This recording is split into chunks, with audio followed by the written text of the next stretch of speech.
الحمد لله نحمده ونستعينه ونؤمن به ونتوكل عليه ونعوذ بالله من شرور أنفسنا ومن سيئات أعمالنا من يهده الله فلا مضل له ومن يضلله فلا هادي له ونشهد أن لا إله إلا الله وحده لا شريك له ونشهد أن سيدنا ومولانا محمدا عبده ورسوله صلى الله عليه وعلى آله وأصحابه وبارك وسلم. وقال الله عز وجل في كلامه المجيد والفرقان الحميد: فأعوذ بالله من الشيطان الرجيم. بسم الله الرحمن الرحيم.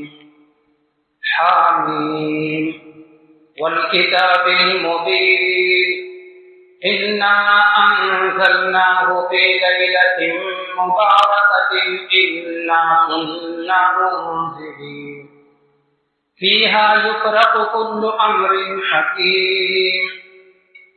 عن علي رضي الله تعالى عنه قال رسول الله صلى الله تعالى عليه وسلم: إذا كانت ليلة النصف من شعبان قوموا ليلها وصوموا يومها، فإن الله تبارك وتعالى ينزل فيها بغروب الشمس إلى السماء الدنيا. صدق الله العظيم وصدق رسوله النبي الكريم، ونحن على ذلك من الشاهدين والشاكرين، والحمد لله رب العالمین. قابل احترام دینی بھائی اور عزیزوں، آج کی شب جسے قرآن مجید نے لیلۃ المبارکہ کہا گیا ہے اور احادیث مبارکہ میں اس کو لیلۃ البرات کہا گیا ہے. آج کی 15ویں شعبان کی رات بڑی ہی فضیلت اور برکتوں کی رات ہے. آج اللہ تبارک و تعالیٰ اپنے بندوں کے لیے اپنے رحمت کے 300 دروازے کھول دیتے ہیں. ایک ہی دروازہ ہم سب کے لیے کافی ہے، لیکن رب کائنات آج کی شب میں 300 رحمت کے دروازے اپنے بندوں کے لیے کھول دیتے ہیں. خوش نصیب ہیں وہ لوگ جو آج کی رات سے فائدہ اٹھاتے ہیں اور اپنے مغفرت اور بخشش کا سامان کرتے ہیں، اور بڑے محروم القسمت ہیں وہ لوگ جو آج کی شب سے، آج کی رات سے کوئی استفادہ نہیں کرتے اور اپنے بخشش اور اپنے مغفرت کا کوئی سامان نہیں لے جاتے. محترم بزرگوں اور دوستو، آج ماہ شعبان کی 15 تاریخ مغرب کے اذان سے شروع ہو چکی ہے. پیغمبر اسلام صلی اللہ علیہ وسلم نے ماہ شعبان کی بڑی فضیلت بیان فرمائی اور حضور صلی اللہ علیہ وسلم اس مہینے میں بڑی کثرت کے ساتھ روزے رکھا کرتے تھے. صحابہ نے پوچھا ایک مرتبہ کہ یا رسول اللہ صلی اللہ علیہ وسلم، رمضان المبارک کے علاوہ شعبان کے مہینے میں آپ بڑی کثرت کے ساتھ روزے رکھتے ہیں کہ کیا وجہ ہے؟ تو آپ علیہ السلام نے فرمایا کہ لوگوں، شعبان کا مہینہ ایسا مبارک مہینہ ہے کہ اس مہینے میں اللہ تبارک و تعالیٰ کے بارگاہ میں بندوں کے اعمال پیش ہوتے ہیں. میں چاہتا ہوں کہ میرا اعمال نامہ اللہ کے بارگاہ میں اس حال میں پیش ہو کہ میں روزے سے رہوں. جب اعمال نامہ اللہ کے بارگاہ میں پیش ہوتا ہے اور بندہ روزے کی حالت میں ہوتا ہے تو اللہ تبارک و تعالیٰ اس کے نام اعمال کو قبول بھی کر لیتے ہیں اور اس کے حق میں جو بھی فیصلہ کرنا ہوتا ہے تو بہتر اور خیر کا فیصلہ ہوتا ہے. ایک مرتبہ آپ علیہ السلام نے فرمایا کہ لوگ رجب اور رمضان کے درمیان کے مہینے کی عظمت سے غافل ہیں، یعنی شعبان کے مہینے سے، اس لیے کہ شعبان کا یہ وہ مہینہ ہے جس میں اللہ تعالیٰ کے بارگاہ میں بندوں کے اعمال پیش کیے جاتے ہیں. پیغمبر اسلام علیہ السلام کا فرمان ہے الرجب شہر اللہ، کہ رجب اللہ کا مہینہ ہے، وشعبان شہری، اور شعبان رسول اللہ کا مہینہ ہے، ورمضان شہر امتی، اور رمضان کا مہینہ میری امت کا مہینہ ہے۔ نبی کریم صلی اللہ علیہ وسلم رجب اور شعبان کا چاند دیکھنے کے بعد ایک دعا خاص طور پر مانگا کرتے تھے۔ سال کے 10 مہینے میں جب چاند نظر آ جاتا، چاہے شوال کا ہو، ذوالقعدہ کا، ذی الحجہ کا، لے کر اس طرف جمادی الثانی تک کا جب چاند نظر آتا تو آپ علیہ السلام جو دعا پڑھا کرتے تھے، اللہم احلہ علینا بالیمن والایمان والاسلام والتوفیق لما تحب وترضى ربی وربک اللہ۔ یہ 10 مہینے کا چاند دے کر آپ علیہ السلام یہ دعا پڑھا کرتے تھے۔ لیکن رجب اور شعبان کا چاند جب نظر آتا تو آپ علیہ السلام ایک مخصوص دعا پڑھا کرتے۔ اگر آپ نے پڑھ لی ہے تو بہت بہت مبارک آپ حضرات کو، اور اگر نہ پڑھی ہو تو میرے ساتھ پڑھی، میں پڑھاتا ہوں آپ کو۔ نبی کریم صلی اللہ علیہ وسلم رجب اور شعبان کا چاند دیکھتے تھے تو یہ دعا پڑھا کرتے تھے، اللہم بارک لنا فی رجب و شعبان وبلغنا رمضان۔ مطلب یہ ہوتا ہے اس کا کہ اے اللہ رجب اور شعبان کے مہینے میں اتنی برکت عطا فرما کہ ہم بڑی آسانی کے ساتھ رمضان المبارک کے مہینے کو پا سکیں۔ ہمیں بھی چاہیے کہ جب رجب اور شعبان کا چاند ہم دیکھیں تو یہ دعا پڑھا کریں۔ پڑھیے میرے ساتھ میں، اللہم بارک لنا فی رجب و شعبان وبلغنا رمضان۔ اے اللہ رجب کا مہینہ تو ختم ہو گیا، اے اللہ رجب اور شعبان کے مہینے میں اتنی برکت عطا فرما کہ ہم رمضان کا مہینہ پا سکیں، یعنی رمضان مبارک کے مہینے کو پا کر اس کی رحمت و برکتوں سے ہم سب مالا مال ہو سکے۔ نبی کریم صلی اللہ علیہ وسلم کی جو حدیث مبارکہ میں نے شروع میں پڑھی ہے، جو حضرت علی مرتضی رضی اللہ تعالیٰ سے منقول ہے کہ اذا کانت لیلۃ النصف من شعبان قوموا لیلہا وصوموا یومہا۔ فرمان نبوی کا ترجمہ یہ ہے کہ لوگوں جب شعبان کی 15 تاریخ آ جائے، یعنی 15ویں شب جب آ جائے تو تم رات میں قیام کرو۔ قیام کا مطلب یہ ہے کہ رات میں بیدار رہ کر اللہ تعالیٰ کی عبادت کرو، نماز پڑھو، تلاوت کرو، ذکر کرو، درود شریف پڑھو، استغفار کرو، اپنے مرحومین کے لیے مغفرت کی دعا کرو، خود کے لیے دعا کرو، خود کے کاروبار کے لیے دعا کرو، اپنے بیوی بچوں کے لیے دعا کرو، اپنے مرحومین کے لیے دعا کرو۔ اور یہ ساری کی ساری چیزیں عبادت کہلاتی ہیں، جو میں نے بتلائی یہ ساری کی ساری چیزیں عبادت کہلاتی ہیں۔ نبی کریم علیہ السلام کا فرمان کہ جب شعبان کی 15ویں رات آئے تو تم رات میں قیام کرو، یعنی بیدار رہ کر تم رات میں عبادت کرو، وصوموا یومہا، اور دن کا تم روزہ رکھو۔ مطلب کل جو صبح طلوع ہوگی تو کل کا روزہ رکھنا ہے۔ بڑی عظمت، بڑی فضیلت ہے کل کے دن کے روزے کے رہنے۔ اور تیسری چیز آپ علیہ السلام فرماتے ہیں کہ جب شعبان کی 15ویں رات ہوتی ہے تو ینزل فیہا بغروب الشمس الی السماء الدنیا۔ 14 تاریخ شعبان کی ختم ہو کر جیسے مغرب کی اذان دے دی جاتی ہے، جیسے آج مغرب کی اذان ہوئی ہے، تو اللہ کے نبی علیہ السلام فرماتے ہیں کہ اللہ تعالیٰ پہلے آسمان پر تشریف لاتے ہیں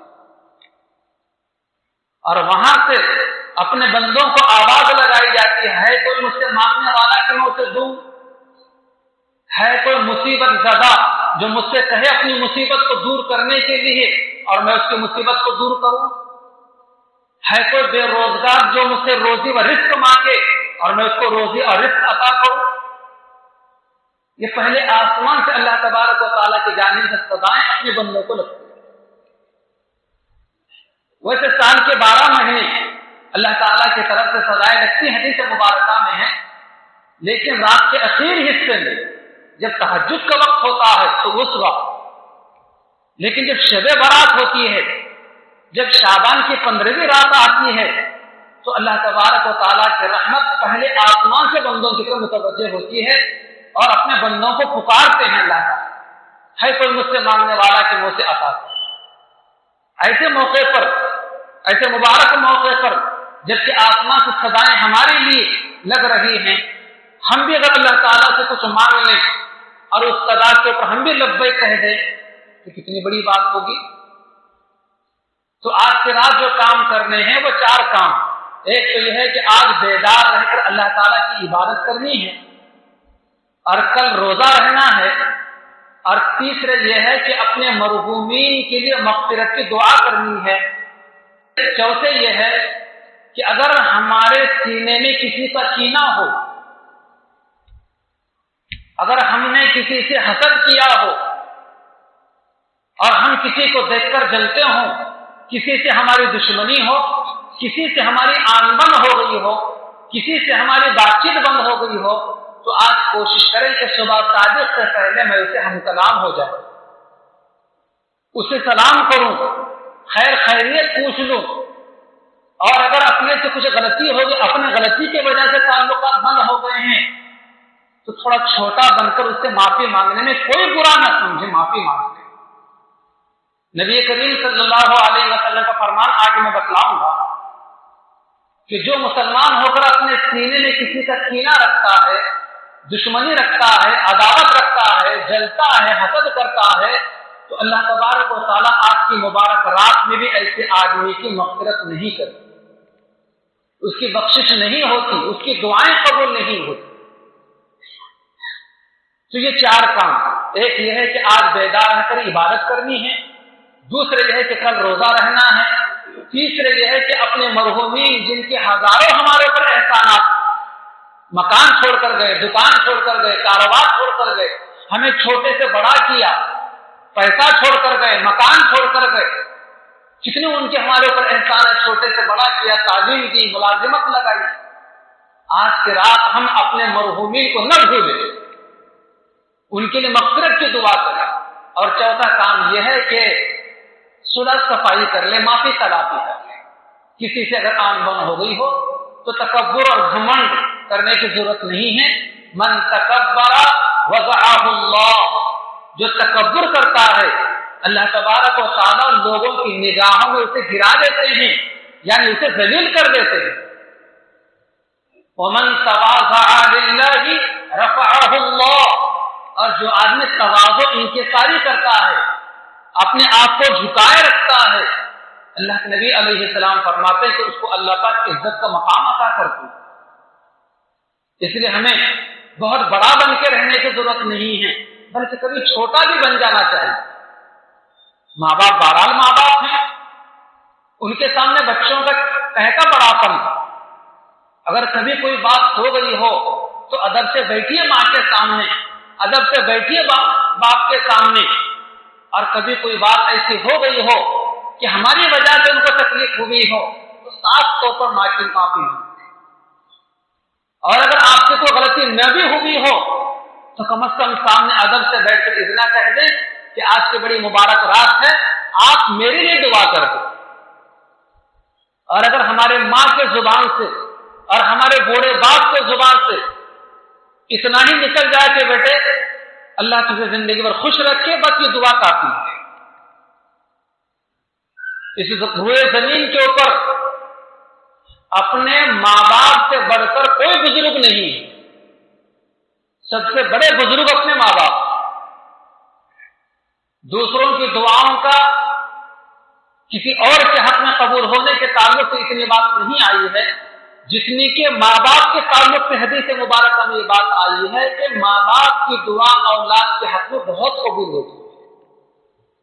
کبھی ہم دعا لے تو صحیح، سرپرست حضرات یہاں پر موجود ہیں، ہمارے جوان بچے ہیں، بچیاں ہیں، چھوٹے بچے اور بچیاں ہیں، تو قرآن مجید میں بھی موجود ہے اور احادیث مبارکہ میں بھی موجود ہے کہ والدین، ماں باپ اپنے بچوں کے ترقی کے لیے ان کے تربیت کے لیے، ان کے مستقبل کے لیے، ان کے خوشگوار زندگی کے لیے ضرور دعا کریں کہ ماں باپ کی دعائیں اولاد کے حق میں قبول ہوتی ہیں۔ لیکن کبھی بھولے سے بھی اپنے اولاد کو بد دعا نہیں دینا چاہیے۔ جیسے ماں باپ کی دعا اولاد کے حق میں قبول ہوتی ہے، اسی طریقے سے ماں باپ کی بد دعا بھی اولاد کے حق میں قبول ہو جائے۔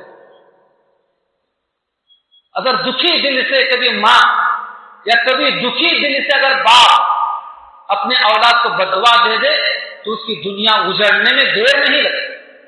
اللہ تعالیٰ ہماری حفاظت کرنا۔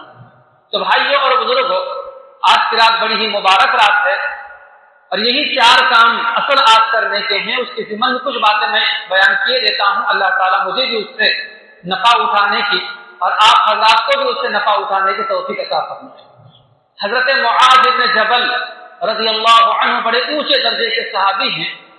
وہ بیان کرتے ہیں کہ جو مسلمان 6 راتوں میں، یہ بعض روایات میں ہے کہ جو مسلمان 5 راتوں میں بیدار رہ کر اللہ کی عبادت کرتا ہے تو اللہ تعالیٰ کی خاص رحمت ان کی طرف متوجہ ہوتی ہے، اور ان کے لیے اللہ تبارک و تعالیٰ جنت کا فیصلہ سنا دیتے ہیں۔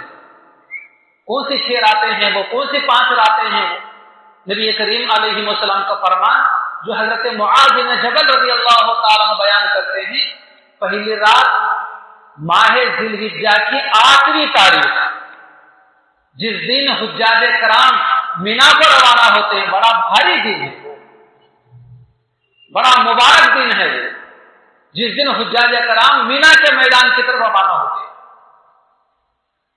اور دوسری رات ماہ ذی الحجہ کی 9ویں رات، جس کو عرفے کی رات کہا جاتا ہے۔ حاجی کے لیے جو 5 دن ہیں حج کے، ان 5 دنوں میں سب سے بڑا دن ماہ ذی الحجہ کا 9واں دن ہے، جس دن سارے مسلمان حجاج کرام حج کرنے والے عرفات کے میدان میں جمع رہتے ہیں۔ تو اس دن جو رات ہوتی ہے وہ رات، اور تیسری رات عید الاضحیٰ کی رات، یعنی ماہ ذی الحجہ کی 10ویں رات، کل قربانی کا دن ہوتا ہے، کل عید الاضحیٰ کا دن ہوتا ہے، تو اس سے پہلے کی جو رات ہوتی ہے وہ ماہ ذی الحجہ کی 10ویں رات کہلاتی ہے۔ اور چوتھی رات یکم شوال کی رات، یعنی رمضان المبارک کا چاند نظر آنے کے بعد جو رات آتی ہے وہ یکم شوال کی رات کہلاتی وہ رات۔ اور 5ویں رات شعبان کی 15ویں رات، یعنی آج کی رات۔ جو مسلمان بیدار رہ کر اللہ تعالیٰ کی طرف متوجہ ہوتا ہے، توبہ کرتا ہے، استغفار کرتا ہے، عبادت کرتا ہے، اپنے آپ کو اللہ تعالیٰ کے بارگاہ میں پیش کرتا ہے، اللہ کے نبی علیہ السلام فرماتے ہیں اللہ کے خاص ان کے اوپر رحمت ہوتی ہے، اور اللہ تعالیٰ ان کے لیے جنت کا فیصلہ سنا دیتے ہیں۔ خدا کرے کہ آج ہم اللہ تعالیٰ سے متوجہ رہیں تاکہ اللہ کی خاص رحمت ہماری طرف متوجہ ہو اور اللہ پاک ہم سب کے لیے جنت کا فیصلہ سنا دے۔ محترم بزرگوں اور دوستو، آج کی رات بڑی ہی مبارک رات ہے، نبی کریم صلی اللہ علیہ وسلم کا مبارک زمانہ ہے۔ ایک مرتبہ آپ علیہ السلام گھر تشریف لائے عشاء کی نماز کے بعد۔ آپ علیہ السلام کا معمول تھا کہ جب گھر میں تشریف لاتے تھے تو اپنا قمیص اتار کر لگا دیتے تھے کھٹی، اس کے بعد پھر آرام کیا کرتے تھے۔ حضرت عائشہ صدیقہ رضی اللہ تعالیٰ عنہ بیان کرتی ہیں کہ حضور عشاء کی نماز پر گھر میں تشریف لائے اور اپنا جبہ اتار کر رکھنے لگے، قمیص اتار کر رکھنے لگے، رکھتے رکھتے حضور نے اپنا جبہ پہن لیا، اور جبہ پہننے کے بعد میرے گھر سے نکل گئے باہر حضور۔ حضرت عائشہ رضی اللہ عنہا کہتی ہیں کہ مجھے رہا نہیں گیا، اور میں نے یہ سوچا کہ آج کیا بات ہے، حضور مجھے چھوڑ کر، یعنی میری باری کا دن ہے، حضور کی کئی بیویاں تھے، ہر بیویوں کے پاس حضور ایک ایک رات گزارا کرتے تھے، تو حضرت عائشہ کہتی ہیں کہ آج میری باری کا دن ہے اور میرے گھر میں رہنے کے بجائے مجھے ایسا لگتا ہے کہ مجھے چھوڑ کر حضور میری کسی سوکن کے گھر میں تشریف لے گئے۔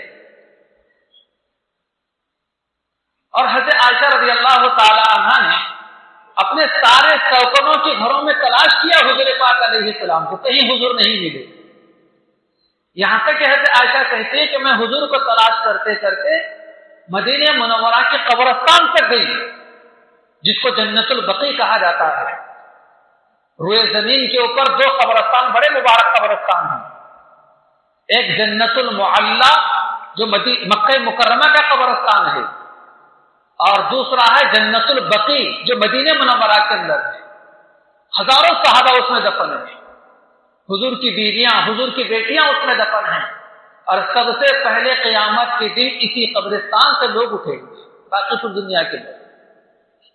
نبی پاک علیہ السلام فرماتے ہیں کہ لوگوں تم مر سکتے ہو تو مدینہ منورہ میں مرنے کی کوشش کرو تاکہ تمہارا دفن جنت البقیع میں ہو، اس لیے کہ میں ان سارے لوگوں کی سفارش کروں گا قیامت کی۔ خوش نصیب ہیں وہ لوگ جن کو مدینہ منورہ کے اندر یا مکہ مکرمہ کے اندر موت آتی ہے اور وہاں دفن ہونے کی انہیں سعادت نصیب ہوتی ہے۔ تو بہرحال حضرت عائشہ رضی اللہ عنہا کہتی ہیں کہ میں حضور کو تلاش کرتے کرتے جنت البقیع تک گئی، مدینہ منورہ کے قبرستان تک گئی، تو میں نے وہاں دیکھا کہ حضور صلی اللہ علیہ وسلم قبرستان میں کھڑے ہو کر مرحومین کے لیے مغفرت کی دعا کر رہے ہیں۔ حضرت عائشہ کہتی ہیں کہ میں یہ دیکھ کر منظر اور اپنے آپ پر افسوس کرتے ہوئے ملامت کرتے ہوئے اپنے گھر واپس آ گئے تیزی کے ساتھ کہ حضور کس کام میں مصروف ہے اور میں حضور کے بارے میں کیا سوچ رہی ہوں کہ مجھے چھوڑ کر حضور اپنے سوکنوں کے پاس چلے گئے۔ حضرت عائشہ کہتی ہیں میں تیزی کے ساتھ گھر آ گئی، یہاں تک کہ حضور صلی اللہ علیہ وسلم اپنی دعا سے فارغ ہو کر حضور بھی میرے پیچھے گھر آ گئے، اور گھر آنے کو حضور نے مجھے دیکھا کہ میں تیز تیز آ گئی جس کی وجہ سے میری سانس پھولنے لگی۔ تو حضور نے پوچھا کہ عائشہ کیا بات ہے، تمہاری سانس کیوں پھول رہی ہے؟ تو پورا واقعہ انہوں نے سنا کہ یا رسول اللہ آپ نکل کر میرے گھر سے گئے تو میں نے سارے میرے سوکنوں کے گھروں میں دیکھا، یہاں تک کہ جنت البقیع میں آپ کو دیکھا اور وہاں آپ دعاؤں میں مصروف تھے تو میں تیزی کے ساتھ دوڑ کے گھر آ گئی۔ حضور پاک علیہ السلام فرمایا کہ عائشہ کیا تم نے یہ گمان کر لیا تھا کہ اللہ کا نبی تمہاری حق تلفی کرے گا؟ تمہیں چھوڑ کر، تمہارے باری کا دل چھوڑ کر تمہارے کسی سوکن کے پاس میں چلا جاؤں گا؟ کیا میں تم پر ظلم زیادتی کرنے والا تھا؟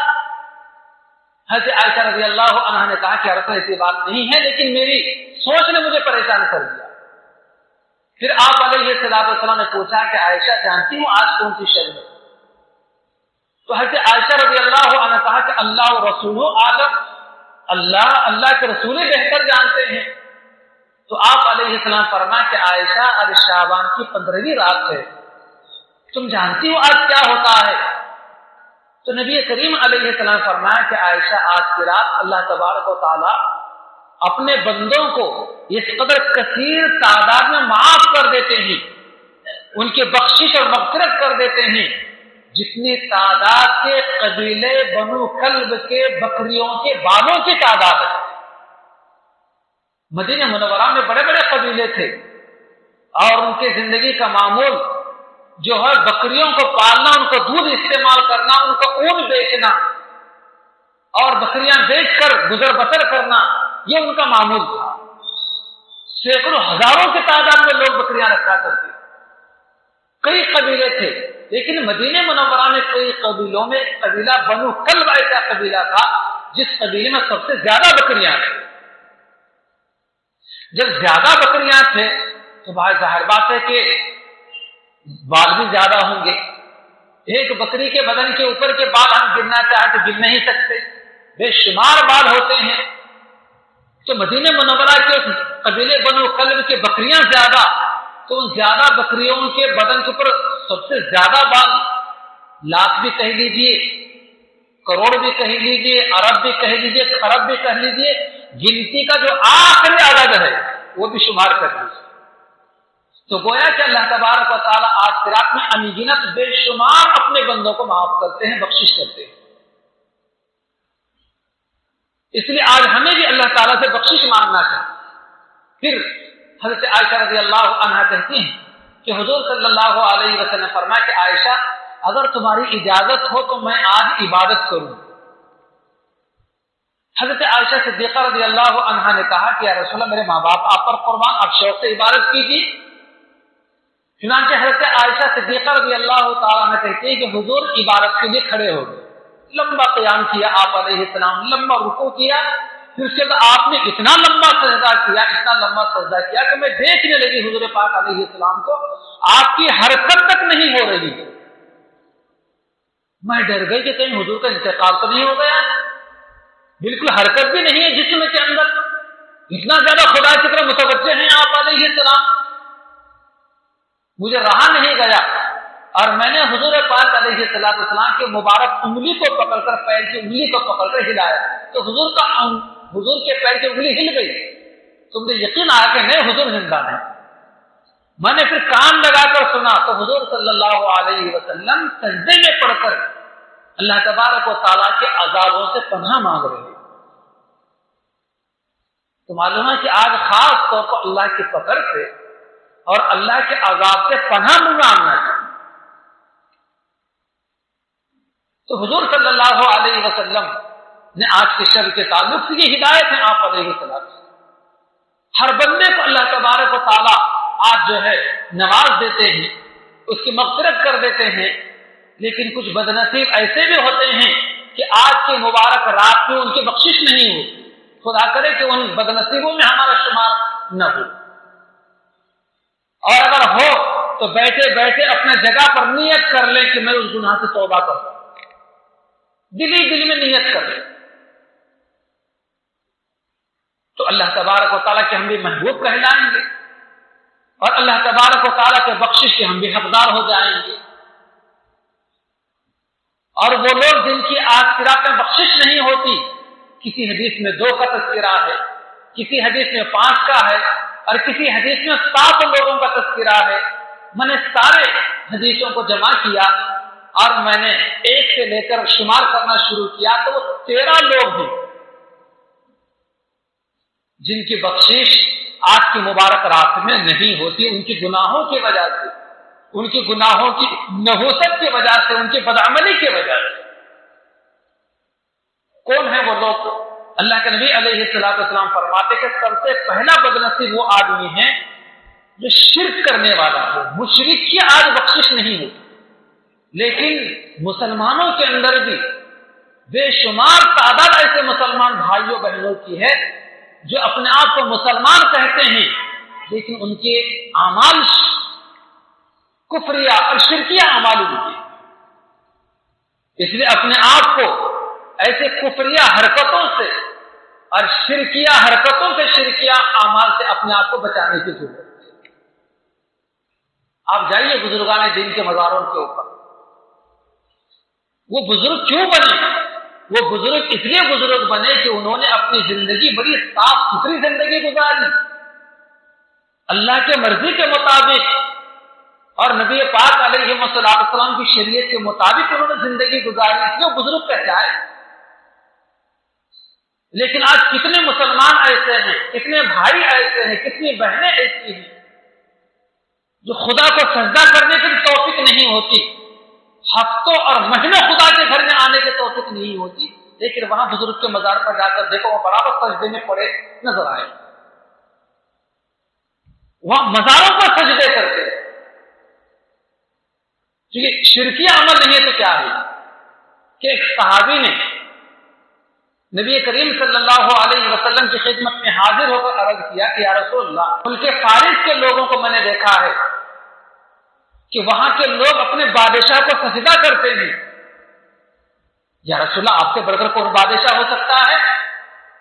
ہمیں آپ اجازت دیجیے کہ ہم آپ کو سجدہ کریں گے۔ کسی نے پھر صحابی نے پوچھا حضور سے کہ اجازت دیجیے آپ ہم کو کہ ہم آپ کو سجدہ کریں گے، تو نبی کریم صلی اللہ علیہ وسلم فرمایا کہ بھائی، اللہ کے علاوہ کسی اور کو سجدہ کرنا اگر جائز ہوتا تو میں عورتوں کو اس بات کی اجازت دیتا کہ وہ اپنے شوہروں کو سجدہ کرے، لیکن عورتوں کو بھی اس بات کی اجازت نہیں ہے کہ اپنے شوہروں کو سجدہ کرے، تو میں کیسے کسی انسان کو، کسی بندے کو اجازت دے سکتا ہوں کہ وہ مجھے سجدہ کرے؟ کتنے بھائی ایسے ہیں، بعض مرتبہ کبھی بزرگان دین کے مزار پر جانے کا اتفاق ہوتا ہے، ٹھیک ہے جانا چاہیے، کوئی منع نہیں کرتا، کبھی جہاں تو کھڑے ہو کر کچھ ایصال ثواب کرنا چاہیے اور کھڑے کھڑے ایصال ثواب کر کے آ جانا چاہیے، لیکن وہاں جا کر بزرگ سے براہ راست دعا مانگنا، دعاؤں کے قبول کرنے والے تو اللہ ہیں، زندگی میں چین و سکون دینے والے تو اللہ ہیں، رزق اور روزی دینے والے تو اللہ ہیں، اولاد کے دینے والے تو اللہ ہیں۔ کتنے مسلمان بھائی اور بہنیں ایسی ہیں جو بزرگان دین کے مزاروں پر جا کر، قبروں پر جا کر براہ راست روزی، رزق، اولاد، چین، سکون، کاروبار کی برکتیں سارے براہ راست ان بزرگوں سے اور قبر والوں سے اور مزاروں سے مانگتے، کوئی معلوم نہیں سمجھتے کبھی۔ تو ان چیزوں سے بھی اپنے آپ کو بچانے کی ضرورت ہے، اور ایسی حرکتوں سے اپنے گھر والوں کو بھی بچانے کی ضرورت ہے۔ تو سب سے پہلا وہ گناہ جس کی وجہ سے بخشش نہیں ہوتی، آپ علیہ السلام فرماتے کہ وہ ہے شرک۔ اللہ تعالیٰ قرآن مجید میں بیان فرماتے ہیں، ان اللہ لا یغفر ان یشرک بہ ویغفر ما دون ذلک لمن یشاء۔ اللہ تبارک و تعالیٰ شرک کو معاف نہیں کریں گے، شرک کے علاوہ جتنے چاہیں گناہ ہوں سب کو اللہ تعالیٰ معاف کر سکتے ہیں، لیکن شرک کو معاف نہیں کریں گے۔ ان الشرک لظلم عظیم، روئے زمین کے اوپر سب سے بڑا گناہ اگر کوئی ہے تو شرک کرنا ہے۔ اللہ تعالیٰ میری آپ کی سب کی اس سے پوری پوری حفاظت کرے۔ اور دوسرا گناہ، اور دوسرا وہ گناہگار جس کی بخشش نہیں ہوتی، وہ ہے کینہ پرور۔ کسے کہا جاتا ہے کینہ پرور؟ اپنے سینے میں کسی کا کینہ رکھنا، عداوت رکھنا، دشمنی رکھنا، کسی کو دیکھ کر جلنا، یہ بیماری آج مسلمانوں میں بہت عام ہوتی چلی جا رہی ہے۔ یہ عام طور پر سنا جاتا تھا پہلے کہ عورتوں میں یہ بیماری ہوتی ہے، لیکن یہ بیماری کسی کے تعلق سے کینہ رکھنا مردوں میں بھی عام ہوتی چلی جا رہی ہے۔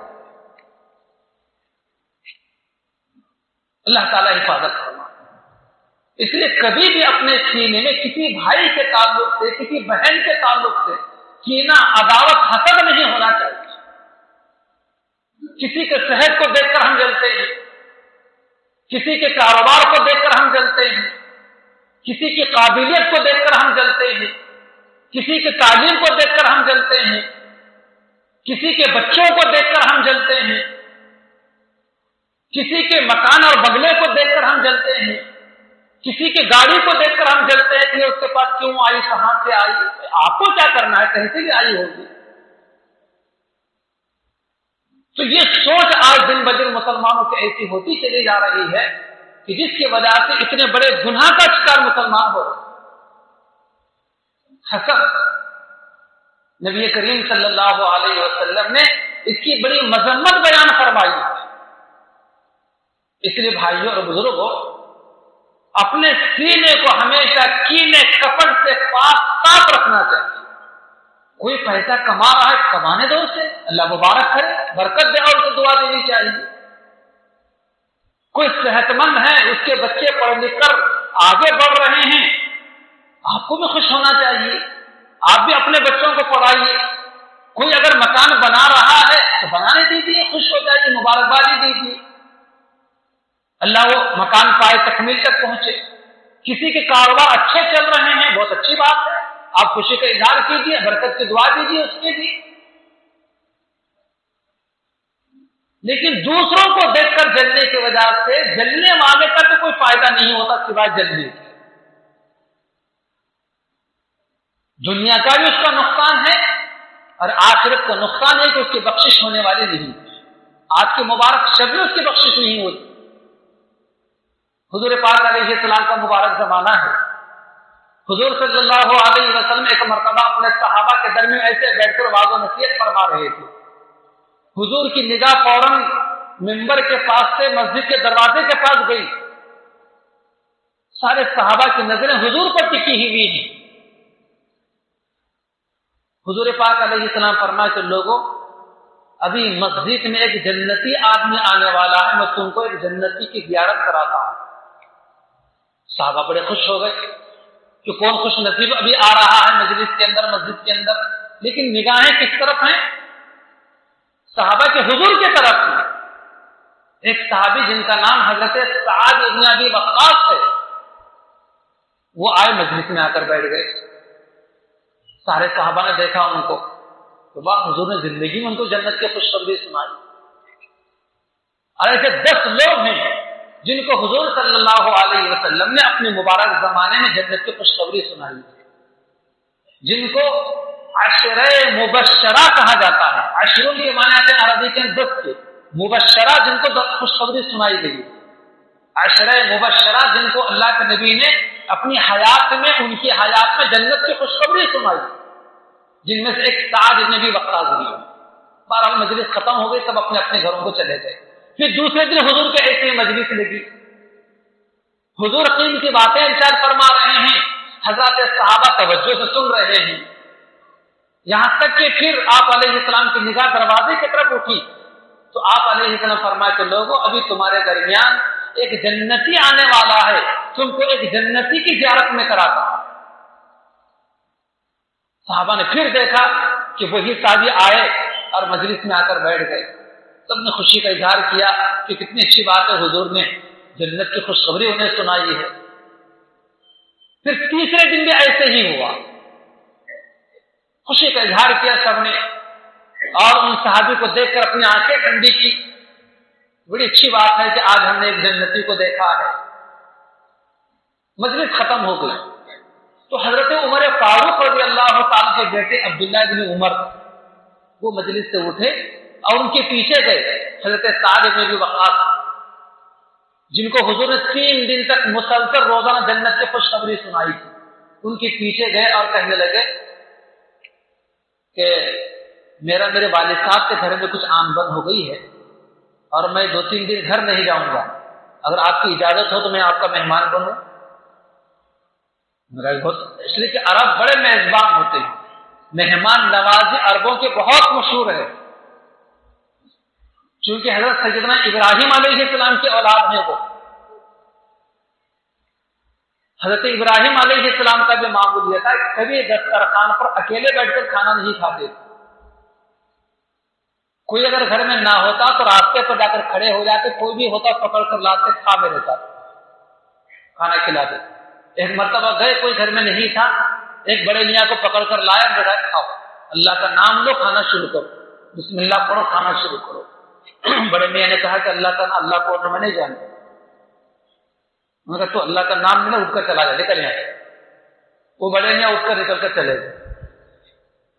اللہ تبارک و تعالیٰ کی طرف سے وہی آئی ابراہیم علیہ السلام پر کہ ابراہیم،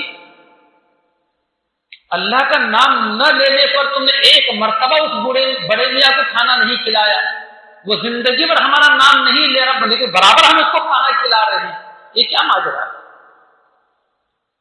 ابراہیم علیہ السلام فوراً اٹھے اور گئے راستے کے اوپر، ادھر دیکھ رہے ہیں ادھر تلاش کر کے بہرحال اس کو منت و سماجت کر کے سمجھا بجھا کر لائے، اس کو لانے کے اور کہا کہ بھئی جیسے تم کو کھانا ویسے کھاؤ، نہیں لیتے اللہ کا نام مت لو۔ مگر میں ویسے بھی نہیں کھاتا، مجھے پہلے بتلاؤ کہ کیا ماجرا ہے، یہ اللہ کون ہے، کیا ہے، کیوں اس کا نام لے کر کھایا جائے؟ تو نے بتایا کہ میرا معمول یہ ہے، میری عادت یہ ہے کہ میں ہمیشہ کسی نہ کسی مہمان کے ساتھ دسترخوان پر کھانا کھاتا ہوں، لیکن آج کوئی نہیں تھا تو آپ کو راستے سے پکڑ کر لایا، کھلایا۔ اور کھانا اللہ کا رزق ہے، اللہ کا نام لے کر کھایا جاتا ہے، بسم اللہ کہہ کر کھایا جاتا ہے۔ میں نے اس کی آپ کو تعلیم کی تھی۔ اللہ کون ہے؟ یہ وہ ہمارا خالق و مالک ہے جس نے ہمیں پیدا کیا، وہی ہم کو روزی اور روٹی دیتا ہے، اس کا نام لے کر کھانا چاہیے، بڑی برکت ہوتی ہے۔ تو اس بڑے میں نے کہا کیوں نہ پھر میں بھی اس خالق و مالک کو مانوں جس نے مجھے پیدا کیا ہے اور وہی مجھے روزی روٹی دیتا ہے، کیوں نہ میں اس کو مانوں، اپنا رب اسے تسلیم کر لوں۔ چنانچہ سیدنا ابراہیم علیہ السلام کے ہاتھ پر اسی دسترخوان کو اس نے توحید کا کلمہ پڑھ کر مسلمان ہو گیا اور پھر اللہ کا نام لے کر کھانا شروع کر دیا۔ وہ ابراہیم علیہ السلام کے نسل ہیں، عرب کے لوگ، مکہ مکرمہ کے لوگ، مدینہ طیبہ کے لوگ۔ تو بہرحال حضرت عبداللہ بن عمر رضی اللہ تعالیٰ عنہ نے ان سے کہا جنتی آدمی سے کہ آپ کی اجازت ہو تو میں 3 دن آپ کا مہمان بنوں. انہوں نے خوشی کہا بہت اچھی بات ہے، آپ آئیے میرے مہمان رہیے، کوئی مسئلہ نہیں. تو اصل یہ اس لیے مہمان بنے تھے ان کے کہ میں دیکھوں تو صحیح کیا کام کرتے ہیں دن میں رات میں، اور رات میں اٹھ کر کون سا ایسا عمل کرتے ہیں جس کی وجہ سے حضور صلی اللہ علیہ وسلم نے 3 دن تک ان کو فرمایا کہ جنتی آ رہا ہے، میں تم کو جنتی آدمی کی زیارت کراتا ہوں. چنانچہ ان کے گھر گئے اور وہ اپنے باہر کے مصروفیات سے فارغ ہو کر عشاء کی نماز پر گھر آئے، کھانا کھائے اور بالکل چادر اڑ کر سو گئے. یہ عبداللہ بن عمر رضی اللہ تعالیٰ کی جستجو دیکھیے، یہ جو ہے اپنے چہرے سے کپڑا ہٹا کر دیکھتے ہیں کہ اب اٹھیں گے، جب اٹھیں گے تہجد پڑھیں گے، تلاوت کریں گے، ذکر کریں گے، کوئی خاص عبادت کریں گے، شاید اس کی وجہ سے حضور نے ان کو جنتی فرمایا ہو. پوری رات گزر گئی، کچھ بھی نہیں کیا. صبح اذان ہو گئی فجر کی، فوراً اٹھے، وضو کیا، مسجد چلے گئے نماز. 1 دن ہو گیا، 2 دن ہو گئے، 3 دن یہی عمل ان کا تھا. رات میں اٹھ کر کوئی بھی ایسا مخصوص عمل ان کا انہوں نے نہیں دیا. 3 دن گزرنے کے بعد بڑے مایوس ہو گئے، کوئی خاص عمل تو ہے نہیں ان کا، اور بلا وجہ سے میں 3 رات ان کے گھر میں گزار دیا. 3 دن کے بعد پھر کہنے لگے کہ دیکھو بات اصل یہ ہے کہ میرے والد صاحب سے کوئی آمدن نہیں ہوئی تھی. بات اصل میں یہ کہ حضور نے تم کو 3 دن تک جنتی فرمایا تھا، اور ہم لوگوں سے یہ کہا کہ میں تم کو جنتی کی زیارت کرواتا ہوں. تو میں نے سوچا کہ کوئی مخصوص آپ کا خاص عمل ہوگا تو میں اس کو دیکھوں اور میں بھی وہ عمل کر لوں تاکہ میں بھی جنتی کہلاؤں، میں بھی جنت میں جانے والا بنوں. لیکن 3 راتیں اٹھ کر میں نے آپ کو دیکھا، کوئی خاص عمل تو آپ نے کیا نہیں، اس لیے مجھے اجازت دیجیے میں چلتا ہوں. انہوں نے کہا کہ ٹھیک ہے جائیے، کوئی مسئلہ نہیں.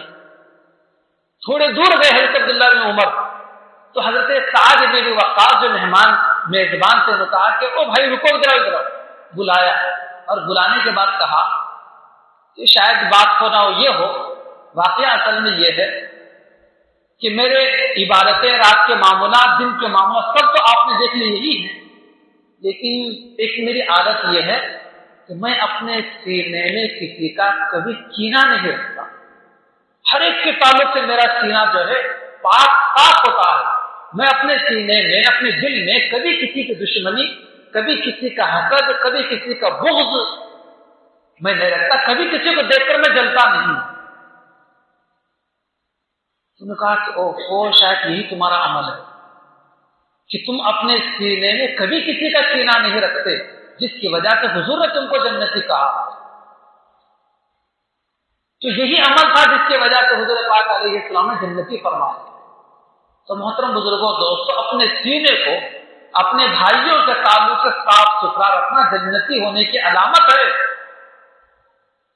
اور اگر ہم اپنے سینے کے لیے کسی کا اگر کینہ رکھتے ہیں تو محترم بزرگوں، دوستو، سوچنا چاہیے کہ ہمارا کیا فیصلہ ہمارے حق میں ہونے والا ہے.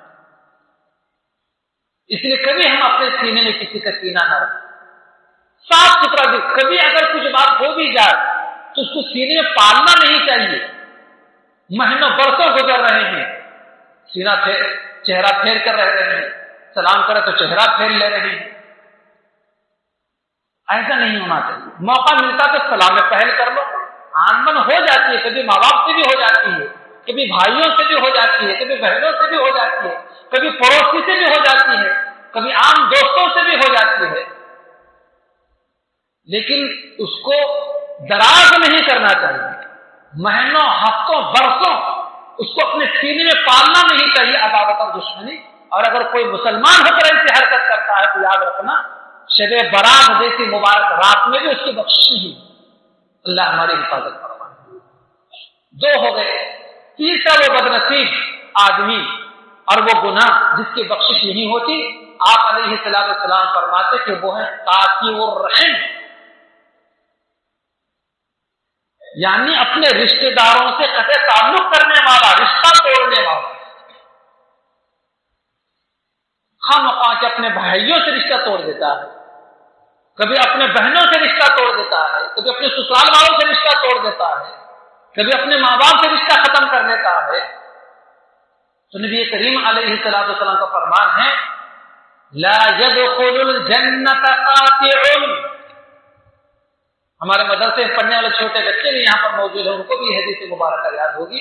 لا يدخل الجنت قاطع، رشتہ ناطہ توڑنے والا جنت میں داخل نہیں ہوگا. کبھی کوئی بات مزاج کی وجہ سے ہو گئی ہو تو جلدی سے اس کو ختم کرنا چاہیے 4-2 دن کے اندر. برسوں اس کو پالتے نہیں بیٹھنا چاہیے. اور اپنے رشتہ داروں کے ساتھ میں اچھا سلوک کرنا، کبھی سامنا ہو جائے تو سلام میں پہل کرنا، خیر خیریت پوچھنا، سکھ دکھ میں ایک دوسرے کے شریک رہنا. اللہ نے مال دیا ہو تو موقع کو موقع ان کا تعاون کرنا، چاہے زکات ہی سے کیوں نہ ہو، صدقے و خیرات ہی کے روپے پیسے سے کیوں نہ ہو. بیمار ہو تو دیکھنے کے لیے جانا، کوئی خوشی کا پروگرام ہو تو جا کے مبارکبادی دینا. اس صلہ رحمی کے کام ہے سارے کے سارے. نبی کریم صلی اللہ علیہ وسلم فرماتے ہیں کہ جو مسلمان اپنے رشتہ داروں کے ساتھ میں صلہ رحمی کرتا ہے، اللہ تعالیٰ اس کو 3 چیزوں سے نوازتے ہیں، یعنی اس کے 3 چیزوں میں اضافہ کرتے ہیں. خدا کرے کہ ہم اپنے رشتہ داروں کے ساتھ میں صلہ رحمی کرنے والے بنیں. کون سی 3 چیزیں ہیں؟ آپ علیہ السلام فرماتے ہیں کہ سب سے پہلے اللہ پاک اس کے عمر میں اضافہ کرتے ہیں. کون چاہتا ہے مرنا؟ سب لوگ ڈرتے ہیں مرنے سے، سب لوگ گھبراتے ہیں. بعض لوگ تو ایسے ہیں کہ ان کے سامنے اگر موت کا تذکرہ آ جائے تو اس ٹاپک کو چھوڑو، دوسرا شروع کرو. صاف صاف بولتے ہیں ہم کو موت سے وہ ڈر لگتا ہے، اتنے گھبراتے ہیں. تو کوئی بھی نہیں چاہتا مرنے سے، لیکن نبی پاک علیہ السلام فرماتے ہیں کہ جو مسلمان اپنے رشتہ داروں کے ساتھ میں اچھا سلوک کرتا ہے، صلہ رحمی کہتے ہیں اسے، تو جو آدمی اپنے رشتہ داروں سے اچھے تعلقات رکھتا ہے، صلہ رحمی کرتا ہے، سب سے پہلے اس کی عمر میں اضافہ ہوتا ہے. اور دوسرے یہ ہے کہ اس کے رزق میں، روٹی میں اس کی اضافہ ہوتا ہے. اور تیسرے عام لوگوں کے ساتھ اس کے محبت میں اضافہ ہوتا ہے. ہر کوئی اس سے محبت کرنے والا ہوتا ہے، رشتہ دار بھی، گھر کے لوگ بھی، باہر کے لوگ بھی، اڑوس پڑوس کے لوگ بھی، عام مسلمان بھی، سب اس سے محبت کرنے والے ہوتے ہیں. سب کے دلوں میں اللہ تبارک و تعالیٰ اس کی محبت ڈال دیتے ہیں. اس لیے محترم بزرگوں، دوستوں، ہم اپنے رشتہ داروں کے ساتھ میں اچھا سلوک کرنے والے بنے، جس کو صلہ رحمی کہا جاتا ہے. صلہ رحمی کرنے کی وجہ سے اللہ تعالیٰ کی طرف سے 3 انعامات ہوتے ہیں. سب سے پہلے انعام ایک عمر دراز ہوتی ہے، دوسرے ہے کہ رزق میں اضافہ ہوتا ہے، تیسرے ہے کہ اس کی محبت لوگوں کے دلوں میں ڈال دی. ایک مسلمان کے دوسرے مسلمان پر 5 حق ہیں، اور ایک حدیث مبارکہ میں 6 حق ہیں. تو اس طریقے سے اپنے مسلمان بھائیوں کے ساتھ رہنا چاہیے. اگر اس کا سامنا ہو تو سلام کرنا چاہیے. اگر کبھی وہ ہمیں دعوت دے تو اس کی دعوت قبول کرنا چاہیے. لیکن اگر یہ دیکھو کہ دعوت کے اندر کوئی خرافات ہو رہے ہیں، غیر شرعی کام ہو رہا ہے، اللہ کے نبی کو ناراض کرنے والی کوئی حرکت ہو رہی ہے، تو پھر ضروری نہیں ہے آپ کو دعوت قبول کرنا، اس دعوت کے اندر جائیں. بعض لوگ بڑے اصرار سے دعوت دیتے ہیں، طبیعت بھی چاہتی ہے کہ دعوت میں جائیں، لیکن وہاں ایسی حرکتیں ہوتی ہیں کہ چاہتے ہوئے بھی جانے کو ہمت نہیں ہوتی. تو بہرحال مسلمان کا دوسرا حق کیا ہے؟ جب دعوت دے تو دعوت قبول کی جائے. اور تیسرا مسلمان کا حق یہ ہے کہ بیمار ہو تو مزاج پرسی کی جائے. اور چوتھا حق یہ ہے کہ آپ سے اگر کوئی مشورہ لے تو اس کو اچھا مشورہ دیا جائے. اور 5واں حق یہ ہے مسلمان کا کہ اگر وہ انتقال ہو جاتا ہے تو اس کے جنازہ میں شرکت کی جائے. یہ ایک مسلمان کے دوسرے مسلمان پر 5 حق ہیں. بھائی اس معیار سے ہم زندگی گزاریں، اس طریقے سے ہم اپنے آپ کو مسلمان ثابت کریں، دنیا میں خیر و برکتیں نصیب ہوں گی، اور آخرت کے اندر جنت اور جنت کی لازوال نعمتوں سے ہم کو مالا مالا. سب سے پہلے مشرک کی بخشش نہیں ہوگی، دوسرے کینہ پرور کی بخشش نہیں ہوگی، اور تیسرے یہ ہے کہ قاطع الرحم رشتہ ناتا توڑنے والے سے بخشش نہیں ہوئی، اور چوتھے یہ ہے کہ شرابی کے بخشش نہیں ہوئی، جو لوگ نشہ کرتے ہیں آج کی مبارک رات میں بھی بخشش نہیں ہوتی۔ اس لیے بھائیوں، سب سے پہلے آپ شراب کے اڈوں پر پہنچنے والے اگر کوئی ہے تو مسلمان، معاف کرنا، شراب کے اڈوں پر پہنچے چاہے کسی بھی علاقے کے اندر، صبح سویرے پہنچنے والے سب سے پہلے اڈوں پر پہنچنے والے مسلمان۔ یہ تو بڑی عمر کے لوگ ہیں، لیکن آئے دن نوجوان 15-17 سال کے بچوں کو نشے کی عادت ہو رہی ہے، 20 سال کے بچوں کو نشے کی عادت ہو رہی ہے۔ نبی کریم صلی اللہ علیہ وسلم فرماتے ہیں کل مسکر حرام، ہر وہ چیز جس سے نشہ آتا ہے وہ حرام ہے، چاہے لکوڈ کی شکل کے اندر ہو، چاہے گولی کی شکل کے اندر ہو، چاہے اور کسی شکل کے اندر ہو، چاہے بیڑی اور سگریٹ کی شکل کے اندر ہو، چاہے گٹکے اور پوری کی شکل کے اندر، کسی بھی شکل میں اگر نشہ پیدا ہوتا ہے تو وہ بھی حرام ہے۔ پچھلے دنوں ایک صاحب سے گفتگو ہوئی تو انہیں بتلایا کہ مول صاحب جتنے جو لوگ بچے اسکول نہیں جاتے، ماں باپ سے نہیں جاتا نا اسکول، ٹھیک ہے مت جا، کل سے تجھے کام پہ جانا ہے، کسی صاحب سے بات کروا دیتے ہیں، عمر اس کی لکھنے پڑھنے کی عمر ہے اس کی، لیکن اس کے نادان اس کو سمجھایا جائے محبت سے، اس کو فائدے بتلائے جائیں لکھنے پڑھنے کے، ترقی کرنے کے، اس کا مستقبل اس کو سامنے رکھا جائے اس کے، تو بچے سمجھ جاتے ہیں۔ لیکن خود کی جہالت کی وجہ سے بچوں کی تعلیم بند کروا دیتے ہیں، روزی روٹی کو اسے لگا دیتے ہیں۔ اور یہ بچے جن لوگوں کے پاس، جن گتے داروں کے پاس، جن سیٹوں کے پاس میں کام کیے جاتے ہیں، اتنا محنت سے کام لیتے ہیں کہ شام میں ختم سے چور ہو جاتے ہیں، اور شام میں آنے کے بعد جو ہے باضابطہ وہ نشہ کرتے ہیں اپنی تھکن دور کرنے، شراب پیتے ہیں، کوئی گولیاں کھاتے ہیں، کوئی لکوڈ پی لیتے ہیں اور مست ہو جاتے ہیں۔ اپنے تھکان کو دور کرنے کے لیے نوجوان 17، 18، 15 سال کے بچے اس قسم کی حرکت کرتے ہیں۔ بھائیوں اور بزرگوں کو یہ بات یاد رکھیں اچھی طریقے سے، ہمارے رشتہ داروں میں سے کوئی اگر ایسی حرکت کر رہا ہو، ہمارے دوستوں میں سے کوئی ایسی حرکت کر رہا ہو، تو ہم ان بچوں کے ماں باپ کو جا کر سمجھائیں کہ بچے کو کام پر نہ لگائیں، چٹنی روٹی کھا کر اپنے دن کاٹ لیں، لیکن اس بچے کو پڑھنے دیں، اس کے پڑھنے کے دن ہیں، کمانے کے لیے بہت اس کی عمر پڑی ہوئی ہے، لیکن آج اگر یہ بچہ لکھنے پڑھنے سے محروم ہو گیا تو کوئی گارنٹی نہیں آپ کے بڑھاپے میں آپ کو کما کر لا کر دے، آپ کو بڑھاپے میں خون کے آنسو رلائے گئے، آپ کو تکلیف دے گا، اس کو سمجھائے گا ماں باپ۔ ہو سکتا ہے دوسرے دن ماں بھی کہے کہ بیٹا اتنا کام چھوڑ جا، اسکول میں کالج جا، پڑھنا لکھنا۔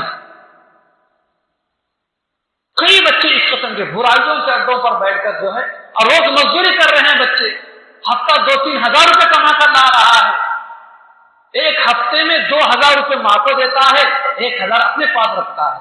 ماں کہتی ہے کہ کبھی میرے شوہر نے مجھے 2,000 روپے نہیں دیے، میرا بیٹا 2,000 روپے لا کر مجھے دے رہا ہے، خوش ہوتی ہے وہ، 1,000 روپے بیٹا رکھ لے، کوئی مسئلہ نہیں۔ اب وہ 1,000 روپے میں وہ جو ہے اسمارٹ قسم کا موبائل خرید رہا ہے،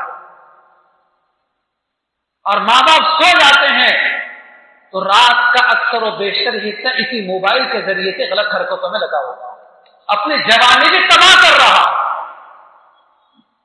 اس لیے محترم بزرگوں اور دوستوں، ایسے بچوں پر ہم نظر رکھیں، ان کو لکھنے پڑھنے دیں، ان کا مستقبل سنوارنے کی کوشش کریں، ان کا مستقبل خراب نہ کریں۔ پچھلے دنوں ایک دوست نے مجھے بڑی اچھی بات بتائی، بڑی خوشی ہوئی، اکثر و بیشتر میں جمعہ کے مجلس میں بھی یہ بات میں نے بتلائی تھی۔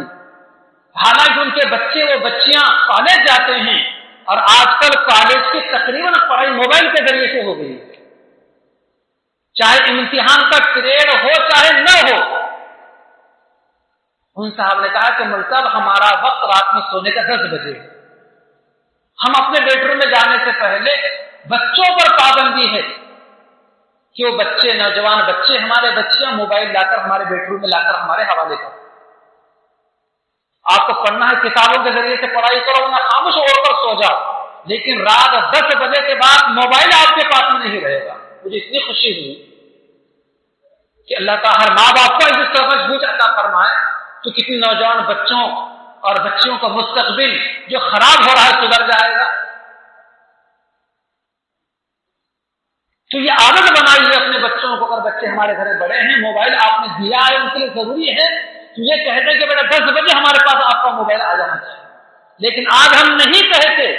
آج دیکھیے پولیس آ کر ہم کو سونے کے لیے آگاہ کرتی ہے، ڈنڈے مارتی ہے، ہم اپنے جگہ سے اٹھ جاتے ہیں، پھر آ کر وہیں بیٹھ جاتے ہیں۔ رات میں 11 بجنے دیجیے، 12 بجنے دیجیے، 1 بجنے دیجیے، گلیوں سے گھومیے، کسی نہ کسی کے چبوترے پر ہر جگہ 2-4 نوجوان آپ کو موبائل میں نظر آئیں گے۔ پتہ نہیں کیا دیکھتے ہوں گے، کسی کو بیان تو نہیں سنتے ہوں گے، میرا بیان بھی نہیں سنتے ہوں گے، نہ قرآن کی تلاوت سنتے ہوں گے، نہ کسی کی نعت سنتے ہوں گے، کیا سنتے ہوں گے، کیا دیکھتے ہوں گے، سب معلوم ہے آپ اللہ۔ اس لیے اپنے بچوں کا مستقبل سنبھالیے۔ تو یہ چوتھی بات جو میں کہہ رہا تھا کہ نشہ کرنا، شراب پینا، شب برات جیسی مبارک رات میں بھی ایسے لوگوں کی بخشش نہیں، اور 5واں وہ گناہ اور وہ بدنصیب آدمی جس کی آج کی رات میں بخشش نہیں ہوتی، وہ ہے زناکار، زنا کرنے والا۔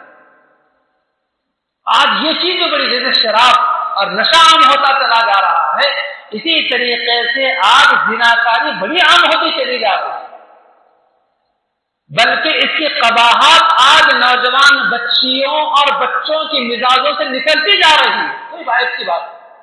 نبی کریم علیہ السلام فرماتے کہ لوگوں، جب تمہیں محسوس ہو ہماری اولاد جوان ہو چکی ہے، شادی کی عمر کو پہنچ چکی ہے، تو ان کے خواہشات کے تکمیل کا شادی کی شکل میں ان کے لیے انتظام کر دیجیے۔ اگر آپ انتظام نہیں کرتے، جس کی وجہ سے غلط طریقے سے اپنے خواہشات اگر پورے کرتے ہیں وہ لوگ، تو جہاں یہ تمہارے بچے و بچیاں گناہگار ہوں گے، اللہ کے نبی فرماتے ہیں کہ ان کے ماں باپ بھی گناہگار ہوں گے، ماں باپ بھی گناہگار ہوں۔ اس لیے محترم بزرگوں، دوستوں، اس طرف بھی ہمیں توجہ دینے کی ضرورت ہے۔ اور وہ لوگ جو زناکار ہیں، نبی کریم علیہ السلام نے شب معراج میں ان کی مثال بیان فرمائی کہ آپ نے دیکھا کہ میں نے دیکھا کچھ لوگ ہیں جن کے ایک طرف بہت اچھا عمدہ صاف ستھرا خوشبودار گوشت رکھا ہوا ہے، اور ایک طرف سڑا ہوا بدبودار انتہائی خراب گندی حالت میں گوشت رکھا ہوا ہے۔ لیکن یہ لوگ جو ہیں انتہائی صاف ستھرا خوشبودار گوشت چھوڑ کر گندا گوشت کھانے لگ جاتے ہیں۔ حضرت رسول کریم صلی اللہ علیہ وسلم نے اپنے رفیق سفر حضرت جبرائیل سے پوچھا کہ جبرائیل کیا ماجرا ہے، یہ کون بدنصیب لوگ ہیں، کتنا اچھا صاف ستھرا خوشبودار گوشت رکھا ہوا ہے، اس کو چھوڑ کر گندا غلیظ گوشت کھا رہے ہیں۔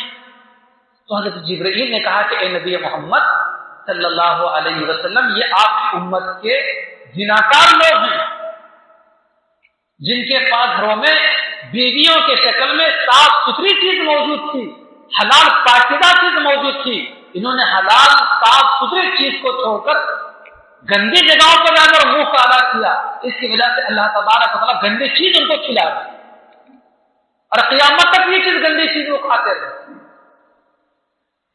اور چھٹی چیز آقا دو جہاں علیہ السلام فرماتے ہیں جو گناہگار جس کی آج کے مبارک رات میں بخشش نہیں ہوتی، وہ ہے جادوگر۔ یہ بھی بڑی چیز عام ہو گئی ہے، کسی پر جادو کر دینا، کسی کا برا کر دینا، کسی کا برا سوچنا۔ یاد رکھنا نبی کریم صلی اللہ علیہ وسلم نے جادو کرنے والوں کی، جادو سیکھنے والوں کی بڑی مذمت کی ہے۔ بڑا بدنصیب ہے وہ آدمی جو مسلمان ہو کر جادو سیکھتا ہے یا کسی پر جادو کرتا ہے۔ گناہ ایک کبیرہ ہے یہ عمل، اور ایسے آدمی کی بخشش ہونے والی نہیں، اس لیے کبھی یہ حرکت بھی نہیں کرنا۔ اور ساتواں وہ گناہگار اور وہ گناہ جس کی بخشش نہیں ہونے والی ہے، نبی کریم علیہ السلام فرماتے کہ وہ مسلمان ہے جو اپنے تہبند کو، اپنے پاجامے کو، اپنے کپڑوں کو ایڑی جھاڑتا ہوا پہنتا ہے، ٹخنوں سے نیچے تک پہنتا ہے۔ مسلمان کی شان یہ ہے کہ اس کا کپڑا ٹخنوں سے اوپر ہو۔ ہاں، عورتوں کے لیے حکم یہ ہے کہ وہ ٹخنوں سے نیچے کپڑا پہنے، اور مسلمان مرد کی شان یہ ہے کہ اپنا تہبند، اپنا پاجامہ، اپنا پینٹ، اپنی لنگی، اپنا تہبند ٹخنوں سے اوپر ہونا چاہیے۔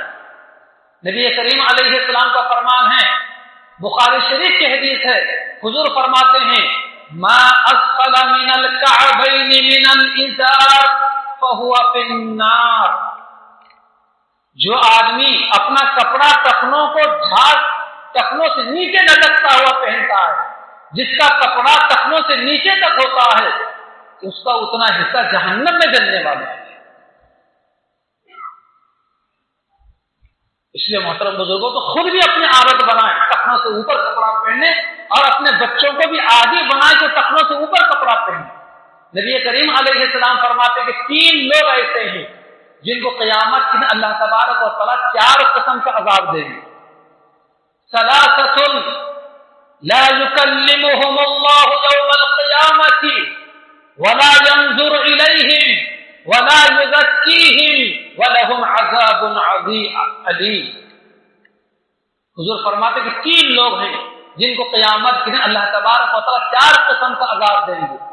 اللہ پاک ان سے بات نہیں کریں گے۔ پہلا عذاب، ہم دنیا سے اللہ کے پاس جائیں اور اللہ ہم سے بات نہ کرے، کس قدر بری بات ہوگی ہمارے لیے۔ وَلَا يَنظُرُ إِلَيْهِمْ، دوسرا عذاب یہ ہے کہ اللہ پاک اپنا نظر کرم بھی ہمارے طرف نہیں کرے گا۔ اور تیسرا عذاب وَلَا يُزَكِّيهِمْ، اور ایسے آدمی کو گناہوں سے پاک نہیں کرے گا۔ اور چوتھا عذاب وَلَهُمْ عَذَابٌ أَلِيمٌ، اور ایسے 3 لوگوں کو بڑا سخت تکلیف دہ عذاب دیں گے۔ کون ہیں وہ 3 لوگ؟ اللہ کے نبی علیہ السلام فرماتے ہیں المسبل والمنان وصلعه بالحلف الكاذب۔ ان تینوں میں سر فہرست وہ آدمی ہے جو اپنے کپڑوں کو ٹخنوں سے نیچے تک پہنتا ہے۔ آج مسلمان اس کو گناہ نہیں سمجھ رہے ہیں، معیوب نہیں سمجھ رہے ہیں۔ نبی کریم علیہ السلام نے اپنے مبارک زمانے ایک مرتبہ فرمایا تھا کہ لوگوں، ایک زمانہ ایسا آنے والا ہے کہ لوگ گناہ کریں گے لیکن اس کو گناہ نہیں سمجھیں گے۔ حضرات صحابہ کو حیرت ہوئی تھی، یا رسول اللہ ایسا بھی زمانہ آنے والا ہے، لوگ گناہ کریں گے ان کو گناہ کا احساس نہیں ہوگا؟ حضور نے فرمایا کہ ہاں ایسا زمانہ آنے والا ہے۔ دوستوں اور بزرگوں، یہ وہ زمانہ لگتا ہے، یہ وہ زمانہ لگتا ہے۔ آج کتنے ایسے گناہ ہیں جن کو ہم گناہ بھی نہیں سمجھ اور کیے جا رہے ہیں، کبھی ہمارے پیشہ نہیں بل تک نہیں آتا۔ ان تمام گناہوں میں ایک گناہ آج عام جو ہے مسلمانوں کے اندر، یہ ہے ٹکنے جھاڑتے ہیں لباس۔ کتنے ہو گئے؟ 7 ہو گئے۔ چلو ان 3 لوگوں میں سے دوسرا آدمی، پہلا ہے المسبل اور دوسرا ہے والمنان۔ منان کسے کہا جاتا ہے؟ جو کسی پر احسان کرے اور احسان جتلا دے۔ کسی پر احسان کرنا بڑے ثواب کا کام ہے، کسی کے کام آنا، کسی کے ہاتھ بٹانا، کسی کے سکھ دکھ میں شریک ہونا، غریب ہے لاچار ہے کبھی بن مٹی کبھی اس کو دے دینا، کسی کی پریشانی اڑچن میں کبھی کام آ جانا، بڑے ثواب کا کام ہے۔ ایسے کام کر کے بھول جانا چاہیے۔ یہ کام ایسے ہیں جو آخرت کے لیے ذخیرہ ہیں۔ لیکن کوئی مسلمان ہو کر کسی پر احسان کرتا ہے لیکن کسی اور موقع پر جتا بھی دیتا ہے۔ جیسے کوئی کام کسی کو بول دیا اور وہ کہہ رہا ہے کہ میرے پاس ٹائم نہیں، میں یہ کام نہیں کر سکتا، تم بھول گئے کہ وہ دن کیسے مارے مارے پھر رہے تھے، میں نے تو تم کو مصیبت سے بچایا تھا نا۔ جتنا قیامت کے دن کے لیے نجات کے لیے ذخیرہ کیا تھا سب پر پانی پھر گئے۔ اس لیے بھائی احسان ضرور کرنا چاہیے، کسی کے کام آنا چاہیے، لیکن احسان کبھی کسی کے پر جتانا نہیں چاہیے۔ اور چوتھا والمنفق صلعه بالحلف الكاذب، کہ وہ کاروباری، وہ بزنس مین، وہ تاجر جو اپنا سامان جھوٹ بول کر بیچتا ہے، حالانکہ سچی تجارت کرنے والا اور کاروبار کرتے سچ بولنے والا اللہ کی نگاہ میں اتنا بڑا آدمی ہے وہ۔ اللہ کے نبی فرماتے ہیں کہ سچی تجارت کرنے والا قیامت کے دن پیغمبروں کے ساتھ ہوگا۔ التاجر الصدوق مع الانبیاء، سچا تاجر، سچا بزنس مین قیامت کے لیے پیغمبروں کے سامنے ہوگا. اتنی بڑی اس کی فضیلت ہے.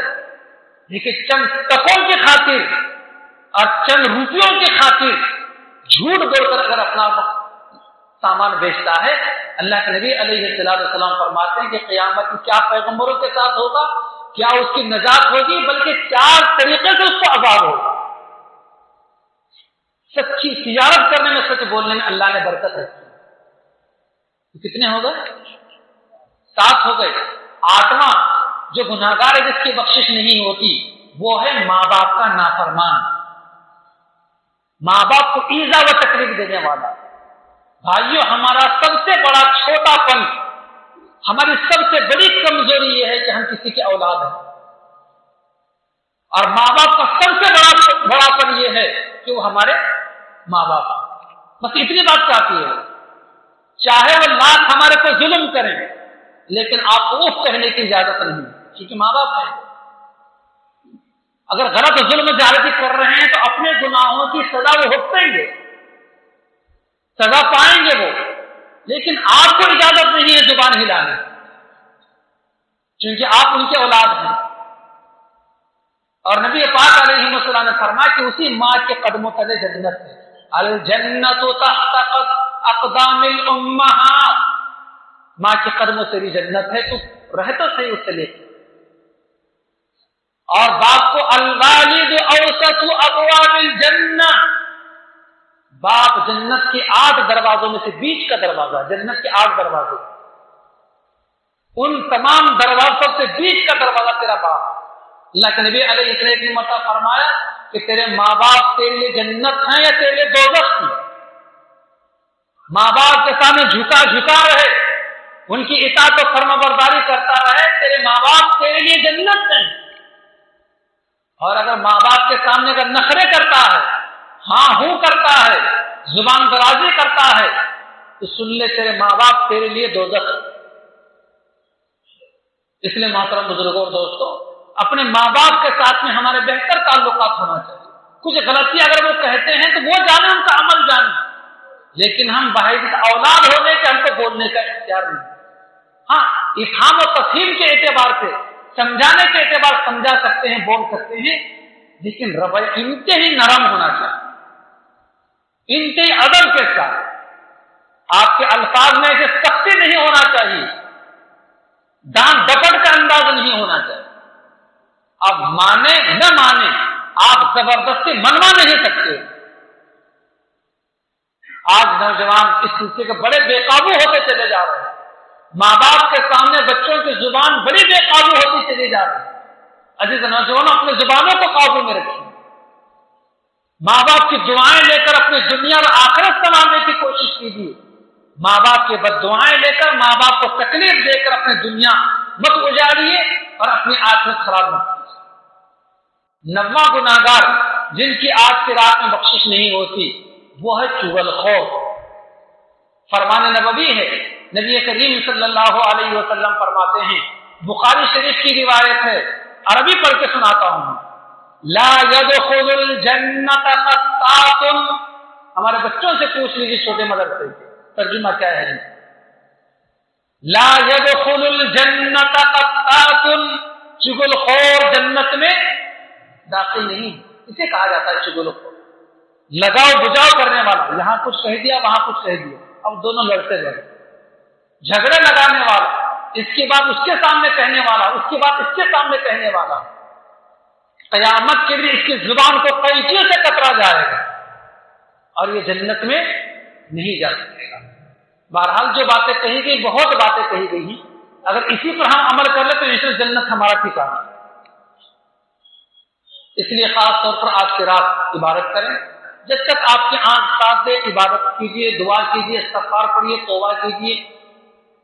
آنکھ ساتھ نہیں دے رہی ہے، دوستوں کے ساتھ گپ شپ کر کے ادھر ادھر کے کہنے کے بہتر ہے گھر جا کر سو جائیے. اللہ کے نبی علیہ السلام کا فرمان ہے کہ جو مسلمان عشاء کی نماز جماعت کے ساتھ پڑھتا ہے آدھی رات کا ثواب ملتا ہے، اور جو فجر کی نماز بھی جماعت کے ساتھ پڑھ لیتا ہے اس کو پوری رات کا ثواب مل جاتا ہے. آپ نے عشاء کی نماز ماشاءاللہ جماعت کے ساتھ پڑھ لی، اس نیت سے جا کر سو جائے کہ مجھے فجر کی نماز بھی جماعت کے ساتھ پڑھنا ہے، پوری رات کا ثواب مل جائے گا۔ لیکن کوئی اگر ایسی بات ادھر ادھر کی کریں گے، جا کے موبائل کا استعمال اگر غلط کریں گے تو پھر اس کا وبال بھی بہت بڑھ سکتا ہے، آخرت خراب ہو سکتی ہے۔ اور تہجد کی نماز پڑھنا چاہتے ہیں، بہت اچھی بات ہے، کیونکہ اس رات میں لمبی نماز آپ علیہ الصلوۃ والسلام نے پڑھی ہے۔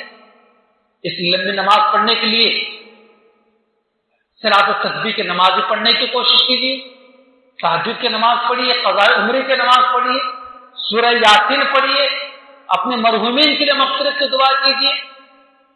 قبرستان جانا چاہتے ہیں تو کوئی ضروری نہیں ہے، جا بھی سکتے ہیں، نہ جانا چاہے کوئی ضروری نہیں ہے، اپنی جگہ پر بیٹھ کر بھی اپنے مرحومین کی مغفرت کی دعا کی جا سکتی ہے۔ اور کل کے روزے کی نیت کر لیجیے، کل روزہ رہیے۔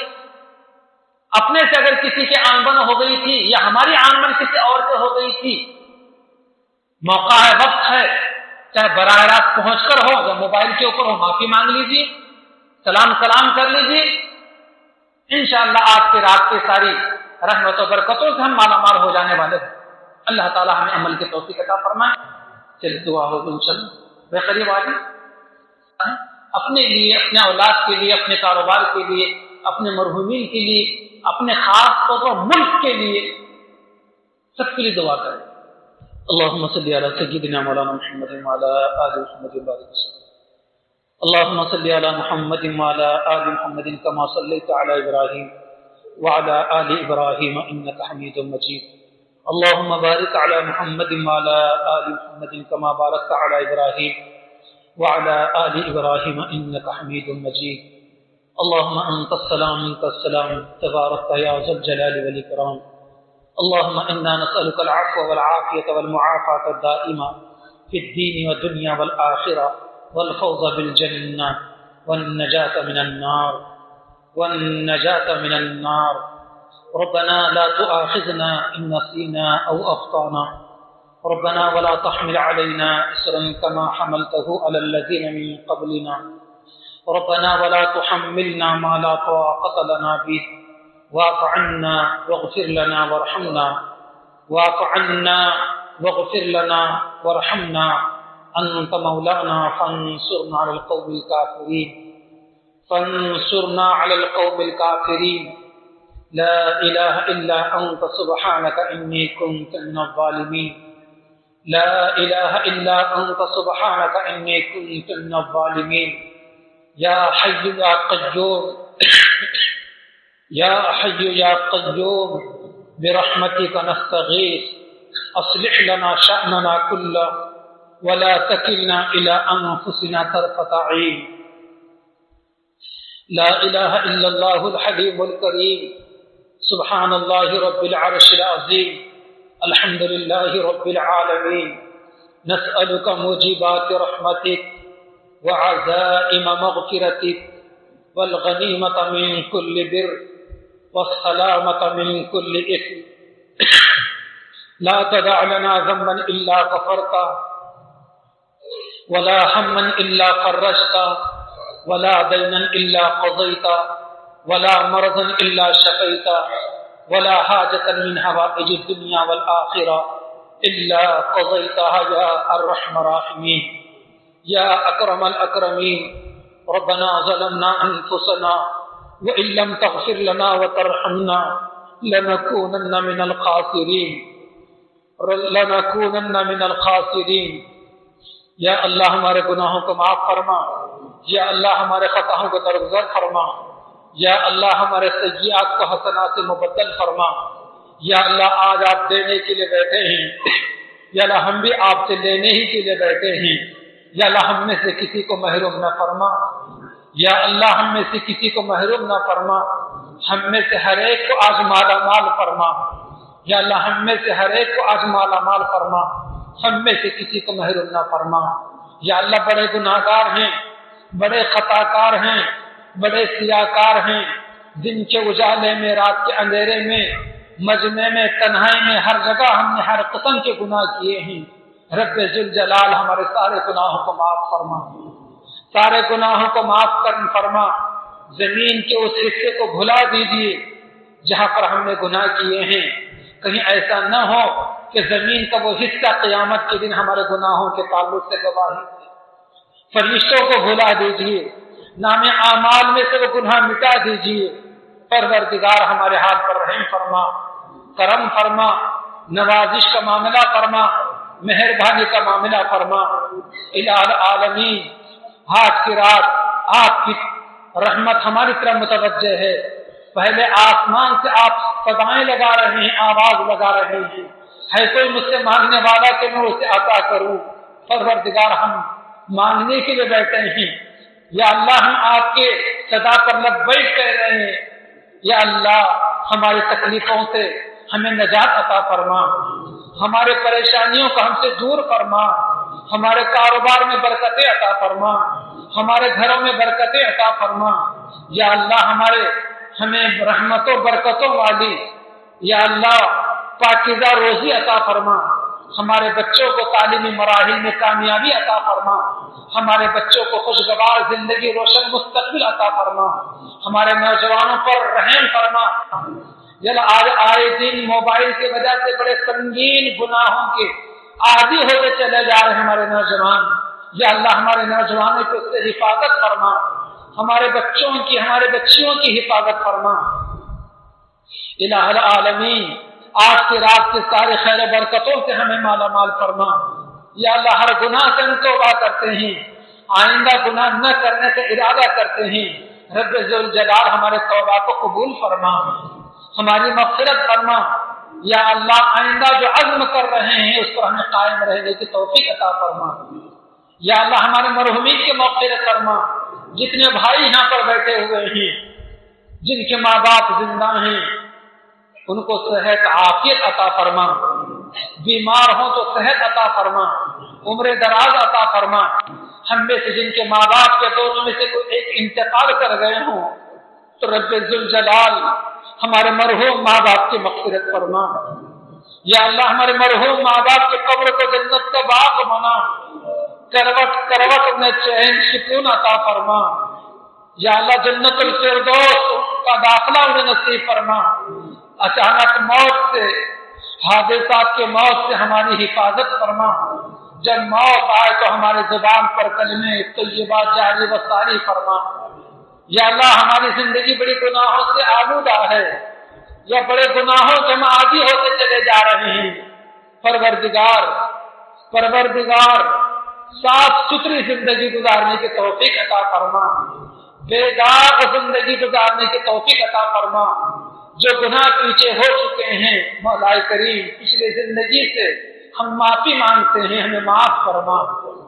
ہم میں سے کس کی زندگی کی کتنے دن بچے ہوئے ہیں رب ذوالجلال سوائے آپ کی کسی کو نہیں معلوم۔ زندگی کی ان بقیہ دنوں کو گناہوں سے پاک صاف گزارنے کی توفیق عطا فرما۔ یا اللہ آج کی رات میں آپ کی طرف سے فیصلے ہوتے ہیں کہ اس سال کون مرنے والا ہے، کون جینے والا ہے، کس کو اولاد ہونے والی ہے، کون حج کرنے والا ہے، کس کو عزت ملنے والی ہے، کون ذلیل ہونے والا ہے۔ یا اللہ کس کو فتح ملنے والی ہے، کون شکست سے دوچار ہونے والا ہے۔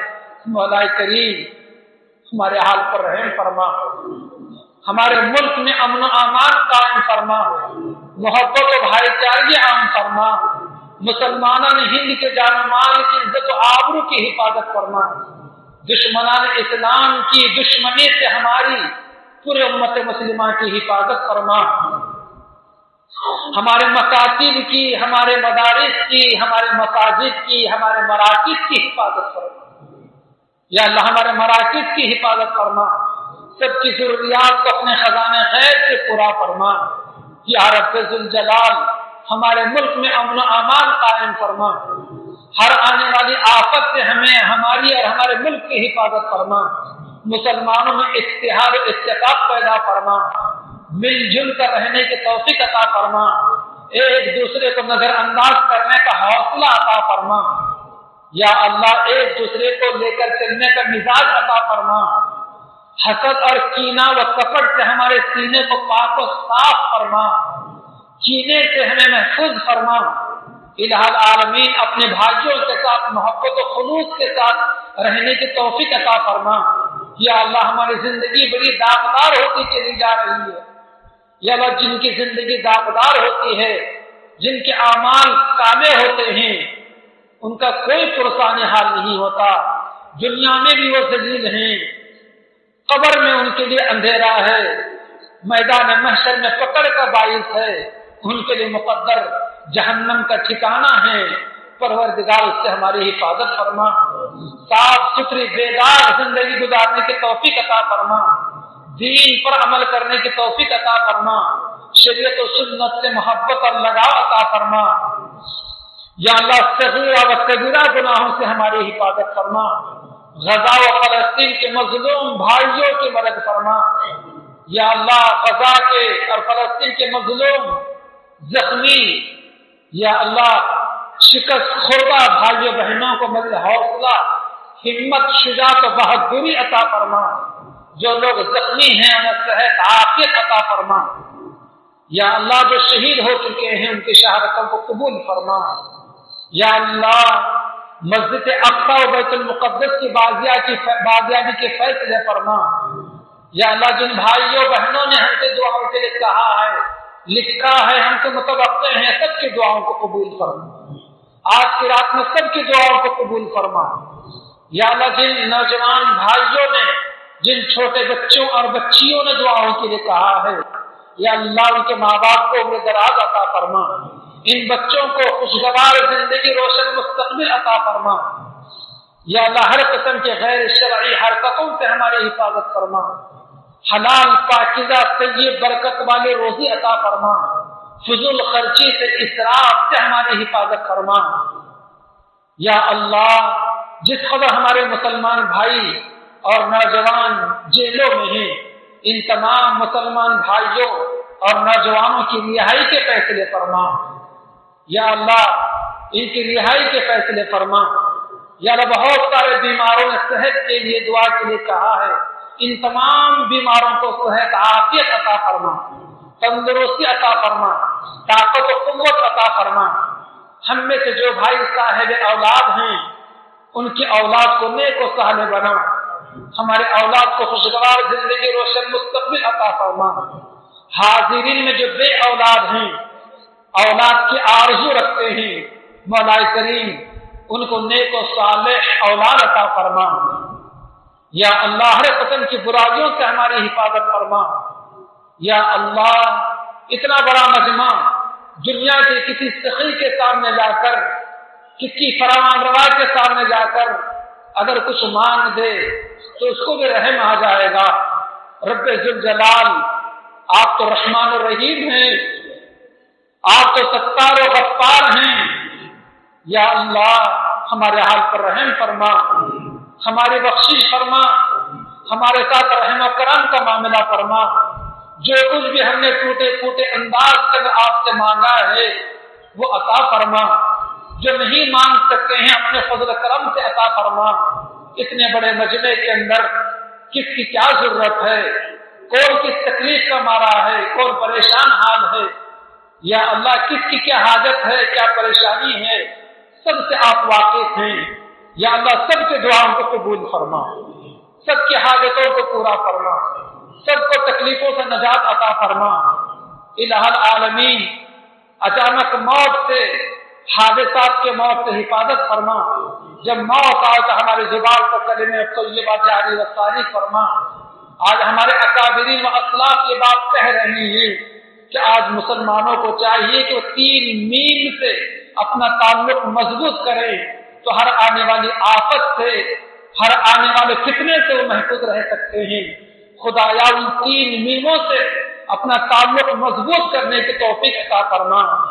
وہ 3 میل، ایک تو مسجد کا میل، ہمیں اپنا تعلق مسجد سے مضبوط کرنے کی توفیق عطا فرما۔ دوسرا میل اپنے مدرسوں سے، دینی مراکز سے، مدرسوں سے، مکتبوں سے اپنا تعلق مضبوط رکھنے کی توفیق عطا فرما۔ اور تیسرا میل مولوی اور علماء، ان لوگوں سے بھی اپنا تعلق مضبوط رکھنے کی توفیق عطا فرما۔ اللہ والے یہ بات بیان کر رہے ہیں کہ آج کے اس گئے گزرے زمانے کے اندر جن مسلمانوں کا تعلق ان 3 میل سے مضبوط ہوگا، ہر فتنے کا مقابلہ کر سکیں گے، ہر شر سے محفوظ رہ سکیں گے، خدایا ہمارے حال پر رحم فرما، ہمیں صحیح سمجھ بوجھ عطا فرما، اپنے مستقبل کو ذرا سمجھ کر زندگی گزارنے کی توفیق عطا فرما، سارے اسلامی ممالک میں اتحاد پیدا فرما، دھماک و حالات کو ختم فرما، چین و سکون کو عام فرما، الہ العالمین ہر برائی سے ہمیں محفوظ فرما، یا اللہ جو مانگا عطا فرما، جو نہیں مانگ سکے اپنے فضل کرم سے عطا فرما، اور محض اپنے فضل کرم سے اور نبی کریم صلی اللہ علیہ وسلم کی برکتوں سے ہماری دعاؤں کو شرف قبولیت عطا فرما۔ ربنا تقبل منا انك انت السميع العليم، ربنا تقبل منا انك انت السميع العليم، ربنا تقبل منا انك انت السميع العليم، وتب علينا انك انت التواب الرحيم، وصلى الله تعالى على خير خلقه ونور عرشه محمد وعلى آله واصحابه اجمعين، آمين برحمتك يا